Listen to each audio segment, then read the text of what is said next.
Más de 8 días han transcurrido desde que las alertas en los radios dieron luz verde para que civiles armados irrumpieran en Culiacán y desataran múltiples jornadas violentas como parte de un conflicto interno en el cártel de Sinaloa, que protagonizan dos de las familias más poderosas del estado, los Guzmán y los Zambada. De acuerdo con fuentes consultadas por los periodistas Luis Chaparro y Carlos Raeb Morales para Milenio, fue un lugarteniente identificado como el Comanche de la facción que encabeza Ismael Zambada Sicarios, alias el Mallito Flaco, quien dio la orden de iniciar una batalla en contra de los Chapitos por el control de Culiacán. Iván Archibaldo y Jesús Alfredo Guzmán Salazar, ambos hijos del narcotraficante Joaquín El Chapo Guzmán, se encuentran en el ojo del huracán luego de que se les señalara de participar en la traición que llevó a manos de autoridades estadounidenses a Ismael El Mayo Zambada el pasado jueves 25 de julio de 2024. Y es que la versión que más credibilidad ha tomado en torno a la captura del último capo de la vieja guardia del cártel de Sinaloa es que fue víctima de un secuestro coordinado por Joaquín Guzmán López, hermano de Iván, Alfredo y Ovidio, uno de los líderes de la facción de los Chapitos. Fue el mismo Ismael Zambada García quien narró lo ocurrido aquella tarde de julio, en una declaración difundida por su abogado, Frank Pérez.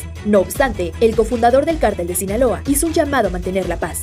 Hago un llamado a los sinaloenses a la mesura y a mantener la paz en nuestro estado. Nada se resuelve con violencia. Ya hemos recorrido ese camino y todos perderemos. Se lee al final de la declaración del Mayo Zambada, difundida el 10 de agosto. Pese a que los ánimos en Sinaloa se mantuvieron en incertidumbre, los días siguientes a su detención, 3 semanas después, la guerra estalló en Culiacán. La disputa por la capital sinaloense. Ráfagas de disparos, narcobloqueos, enfrentamientos armados y múltiples alertas han mantenido a las y los habitantes de Culiacán bajo el fuego en los últimos días. La ola de violencia desatada en la capital sinaloense orilló incluso a las autoridades a cancelar los festejos con motivo del Día de la Independencia en México, así como a suspender provisionalmente las clases. Aún así, la Fiscalía General del Estado de Sinaloa contabilizó 11 homicidios en Culiacán y Elota entre la madrugada del sábado 14 y la tarde del 15 de septiembre. Uno de aquellos episodios que destacó durante el fin de semana fue el hallazgo de 5 cadáveres de hombres de aproximadamente 30 años de edad al sur de la capital sinaloense, específicamente frente al parque acuático Splash Club. Tal y como reportó el diario Río 12, las víctimas se ubicaron atadas de las manos y presentaban múltiples heridas con armas de fuego. Pero no solo eso, pues el crimen quedó sellado con un peculiar detalle. Todos portaban sombrero en la cabeza. Solamente un día antes, una cabeza humana fue abandonada en un costado de la escuela primaria Valentín Gómez Farías, en la colonia República Mexicana en Culiacán.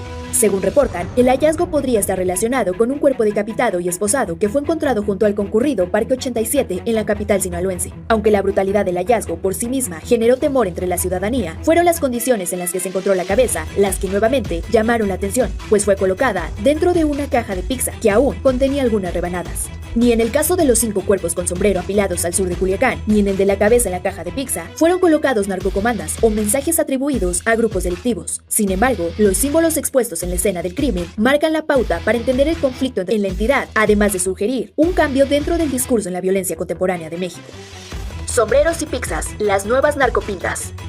La doctora en antropología por la Universidad de Columbia y licenciada en Relaciones Internacionales por el Colegio de México, Natalia Mendoza Rothwell, realizó un análisis que apunta a los medios de comunicación, agentes del Ministerio Público y expertos en seguridad, como los encargados de interpretar la evidencia de hechos delictivos, como los ocurridos recientemente en Culiacán, para situarlos dentro de una narrativa. Según la experta en las explicaciones de los móviles de episodios violentos protagonizados por grupos delictivos, suele predominar el control de rutas y plazas, así como el castigo a la deserción o a la traición. Dicha premisa, situada en lo que ocurre en la capital sinaloense, confirma la disputa que existe entre dos de las facciones más poderosas del cártel de Sinaloa, la Chapiza y la Malliza.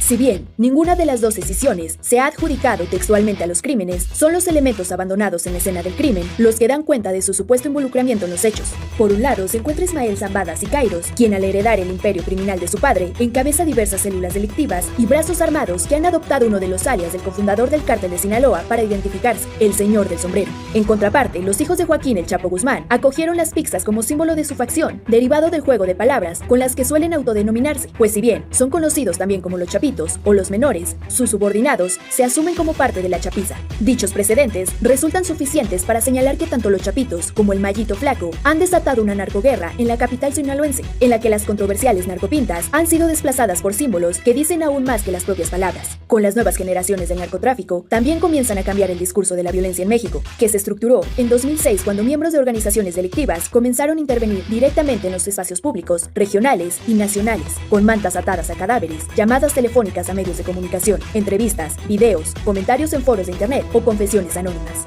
Pese a ello, símbolos como el sombrero o la pizza, popularizados recientemente por el contexto violento desatado en Culiacán, continúan teniendo acciones discursivas similares a las de las narcopintas o narcomantas. De este modo, tanto las narcomantas como los sombreros y las pizzas figuran dentro del AMPA de México, como etiquetas que se sobreponen a la evidencia física de la violencia para apropiarse de su valor simbólico. La experta destaca que este tipo de recursos son utilizados también por grupos delictivos como propaganda cuando suelen ser dirigidos al público en general para buscar legitimar sus acciones. Es decir, no explican la violencia como resultado de rivalidades y traiciones, sino como limpieza bajo el argumento de solo muere quien debe morir. Aunque dichos discursos impresos en escenas del crimen marcan la pauta a autoridades y analistas para entender el rompecabezas criminal que se acomoda en Culiacán, serán las investigaciones las que confirmen el involucramiento de las respectivas facciones en disputa en aquellos crímenes ante la posibilidad de que utilizar ciertos elementos tenga como objetivo despistar a la ciudadanía sobre lo que realmente ocurre en la capital sinaloense. Pero ¿cómo crees que se dará la evolución criminal de los narcotraficantes en México? Te leemos en los